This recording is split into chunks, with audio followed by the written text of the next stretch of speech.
Thank you, Mr. Speaker. My thoughts and those of the Home Secretary, and I'm sure the entire House, are with the victims of the appalling knife attack which happened in Glasgow on Friday afternoon. I would like to pay tribute to the brave first responders who, as always, ran towards danger to protect the public, including Police Scotland hero David White, who was very sadly seriously wounded. The suspect has been named as Badruddin Abdullah Adam, a 28-year-old asylum seeker originally from Sudan. The House will appreciate that I am able to provide only limited information on this case while the investigation is underway.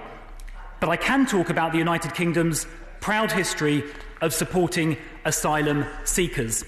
Last year, the United Kingdom made 20,000 grants of protection or asylum, one of the highest numbers of any country in Europe, and we welcomed over 3,000 unaccompanied asylum-seeking children, the highest number of any country in Europe. Indeed, it made up 20% of Europe's UASC intake. Mr. Speaker, the UK has a statutory obligation to provide destitute asylum seekers with support while their case is being considered.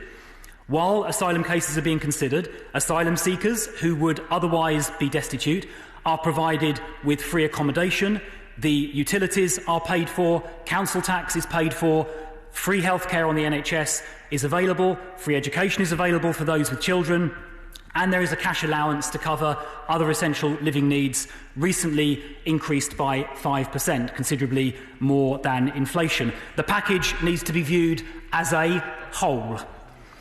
During the coronavirus pandemic, we have stepped up the help available to go beyond those statutory requirements which I have just laid out.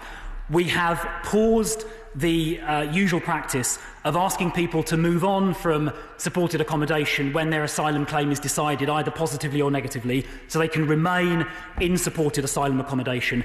And as a consequence of that decision, which was implemented on the 27th of March, there are now around about 4,000 more people in supported accommodation than was the case at the end of March, because people are still coming into the system but nobody is moving on. And so we have been frantically procuring additional accommodation around the country in order to meet that additional need. The circumstances in Glasgow are slightly different, but I suspect we'll come on to the specifics of Glasgow, so I'll answer those questions, I'm sure, in due course. But that is the principal measure, Mr. Speaker, we've taken to ensure that people seeking asylum have been looked after and protected during the coronavirus epidemic. Where we have procured additional hotels, we provide full board accommodation, including laundry services, personal hygiene products and feminine hygiene products, and wraparound services are also provided, including welfare support, healthcare and access to mental health services. Asylum seekers also have 24-hour-a-day access to assistance via migrant help through a free phone number.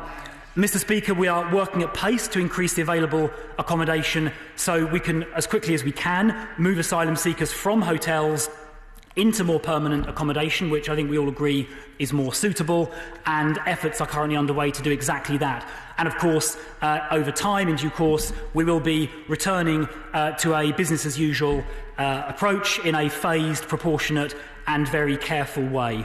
We are committed to ensuring that vulnerable asylum seekers are provided with all of the support they require.